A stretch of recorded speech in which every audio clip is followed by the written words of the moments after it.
Hi everyone, long time no see, and yeah, we're gonna have an interesting project today. It's called the Thalassa, the Edge of the Abyss. So the publisher is Team 17, and the developer is Sarepta Studio. So I was playing it on PC platform, and Thalassa, Age of Abyss, follows a long, deep sea diver as it explodes of wreckage of the ship to determine how it sank and how fate of its crew. That's about as much as I want to tell you. Like other grave misery games, it's been to go in completely blind. Any further discussion of its misery, themes, or gameplay will inevitably spoil just a little bit of the story. Even knowledge of the events and prologue will rob you at the shock of this game begins, which is vital in my opinion to get most of the things tragic tale. If you want to go in with no spoilers, just skip directly to the summary, and that's it. Despite ranking the Thalassa, the Age of Abyss, alongside the other great misery games, it is not because it's mystery and is extremely complex or unique. Its strength in the humanity of the characters and their motivations rather than any bombastic plot twist. You can play as a deep sea diver who takes some shore level from the vessel of Thalassa after experiencing a traumatizing personal loss.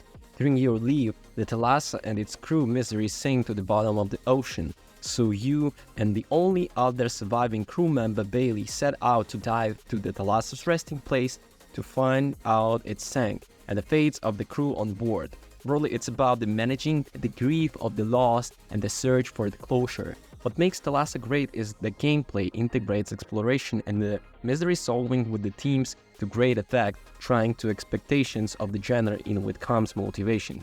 Inspecting the objects around sunken ship will either reveal a new misery to solve a new clue and will be added to the mysterious menu. Assembling the clues to solve a mystery, it is a little confusing at first, but it is simple to get grasp as known miseries are very convoluted to solve. So it gives more of waking simulation vibe. There is many intriguing stories woven by the multiple crew members on the board of the Thalassa. As you tread their footsteps throughout the final days above water, you can't help be dragged into the drama. Those actions will make the fatal mistake that will doom them all. The easygoing mechanic Kadri, the experienced engineer Thomas, the nursery reporter Jesse. The team is a loss, especially confronting in the prologue, enough to warrant a content, a warning to death and drowning, which the game thankfully provides. During this story, Cam will be haunted by these loss, hallucinating visions and voices of various characters. These voices serve as the inner monologue for Cam as he searched the ship for clues about the Thalassa sank. The ship and its contents are hauntingly beautiful, suspended in time by the deep seawater. Having a briefly seen at the ship in its fully glory in the prologue, you really feel the tragedy and loss of its sad fate. The atmosphere on the board is eerie, and this is always the feeling that something terrifying could happen at any moment. It wouldn't have felt out of place at all for the story to turn supernatural, to introduce sea demons like a kraken, like a Return of Obra Dinn, another terrific notional misery game. But it never does. It remains grounded in a cold, harsh reality, and that is crucial for the game theme of closure and grief. You are in a very literal sense searching for answers to your questions, connecting the clues you find together like a big jigsaw puzzle to find out what caused the ship to sink. This is tied to Cam's need to find the reason for the main tragedy in the prologue, which is the main lines of inquiry to solve what caused the accident, and more importantly for Cam, who's to blame for it. There are a whole host of miseries on the board in littered faded vessel, which you will cover one by one. Many of them are interconnected, so solving one may provide you with a new clue for another. The ship is filled with as much atmosphere as its water, which has helped a great attention to the detail. No effort was spread in designing the Thalassa many rooms and features. The ship has a real lived-in atmosphere. You can be the dozen of people actually lived and worked on it. Strewn around the ship are work items, clothes, books, crates, hobby items, and charts, all of which contribute to the haunted, abandoned vibe of the place. Another nice detail is the sludging movement of the calm in his diver suit, complete with an effect that makes the inside of his helmet visible when you look around. This doesn't pose a problem in easy game, as I was taking my sweet time inspecting every square inch of each new room anyway, but it sure becomes an annoyance later when the game insists that you backtrack throughout the multiple floors of the ship to inspect a new room. The game has you to do this a bit too often and also employs my least favorite trick of mystery games, which is having a visible clue only be interactable after a set point in the story. There's no need for this. Just let me pick up the damn key and I can see right on the floor. If you're going to make point of making your player character move at the speed of moles, you'll be better rethink backtracking mechanics like these. Besides the backtracking, the only major strike against the game I can give is the game performance, which I found generally poor. Lagging and screen tearing were constant, and in a game where the pacing is already show, this can turn it glacial. This might be a result of many high-detail objects the game has to render that's having to explain constant slowdowns I experienced.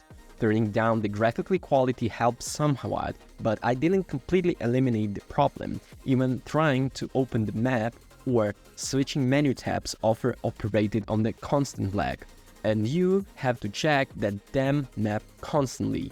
I hope the game will be patched later to improve the performance. It is easy to get into the role of Cam, having experienced the tragedy with him and having briefly met the crew of the Thalassa prior to its sinking. You share the Cam's incentive to find the truth as more and more of mysteries are solved and answers begin to take shape.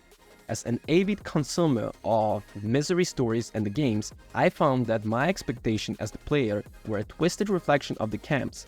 I expected a big twist that I found a hidden villain behind it all, or perhaps that all of the crew members had made it out somehow. After all, we never saw the bodies, right? Everyone knows if you don't see the body, they are not really dead. Thalassa takes advantage of these expectations to put the player in the Cam's shoes, so that's when the answers are coming from. And maybe I didn't solve all the mysteries, maybe there is a secret ending that I missed, maybe if I reload the game or return to Thalassa one more time, I might find out what really happened, or I could just move on. Sometimes this is all we can do. So in conclusion, Thalassa Edge of Abyss is one of the games that best played blind. It's a grounded yet entrailing misery that uses the light clue combining mechanics to convey an emotional journey of horror and grief. Its puzzles get you thinking without even being too hard, allowing the story to naturally play out in the lonely ruins of sunken ship. Well, what was negative about this game, its slowly backtracking throughout the ship is a pain and performance is annoyingly poor. And I think it's pretty much it. Thank you for watching, thank you for commenting, and thank you for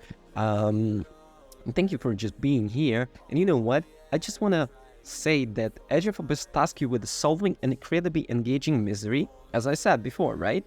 So this is all about misery in incredibly unique, terrifying deep-sea setting. That's why. A fantastic story, a heart-wrenching ghost await you in thalassophobic thriller. So yeah, thank you for watching. Don't forget to rate, comment, and subscribe. You have a peace one. Bye.